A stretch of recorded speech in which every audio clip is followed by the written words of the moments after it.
السلام عليكم ورحمة الله تعالى وبركاته. أهلا وسهلا بكم أحبائي من جديد في هذا الفيديو الذي وبحول الله سأشارك معكم من خلاله وصفة قيمة ومهمة جدا لتقوية المناعة، لعلاج السعال الجاف، الحمى، الإرهاق، وكذلك أهم شيء مشكل ضيق التنفس. أقول لكم أحبائي الوصفة نقلتها عن شخص أعرفه شخصيا، جرب الوصفة، لقى عليها تحسن كبير جدا في غضون يومين، والله شاهد على ما أقول. إذا كان لديكم أي مريض أو كنتم تعانون من الأعراض أو حتى للوقاية، الوصفة رائعة جدا. إذن على بركة الله دعونا نتعرف على الوصفة.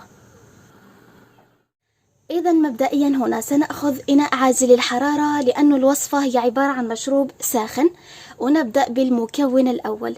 نحتاج هنا إلى القسط الهندي، إما يكون مطحون أو أعواد عادي جدا. هذا القسط الهندي تحديدا من وصايا الرسول صلى الله عليه وسلم. إذا ذكرت لكم فائدة واحدة له فقط ستقنعكم باستعماله وتلخص لكم الفائدة. يطهر لنا الرئتين من ترسبات التدخين، يوسع القصبات الهوائية، يعالج الزكام الحاد، وحتى بالنسبة إلى مشكل الربو والحساسية. له عدة علاجات لعدة أمراض. واضح؟ إذن هذا المكون نأخذ منه ملعقة متوسطة، أي نصف ملعقة كبيرة بهذا القدر. بالنسبة للمكون الثاني نحتاج هنا إلى عرق السوس، متوفر عند العطارين، إما يكون على شكل أعواد هكذا أو مطحون مثل القسط الهندي. بالنسبة إلى هذا المكون هو يعالج مشكلة البلغم، مشكلة الإرهاق الحاد، حتى بالنسبة إلى مشاكل الكبد والمعدة كالحرقة وكذلك الإسهال. طيب بالنسبة إلى عرق السوس سنأخذ مقدار بهذا العود فقط يكفي. واضح؟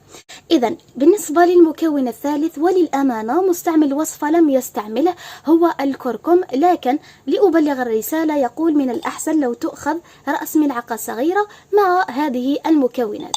إذن إلى هنا سنأخذ كمية من الماء المعدني مقدار نصف لتر فقط بهذا القدر. ثم سنقوم بوضع هذا الإناء على نار متوسطة إلى هادئة جدا حتى يغلي جيدا. أكيد الإناء يكون مغطى. ثم لما يبدأ في الغليان تقريبا دقيقتين نطفئ عليه ونتركه مغطى جانبا مدة 10 دقائق حتى يطلق ويتركز أكثر.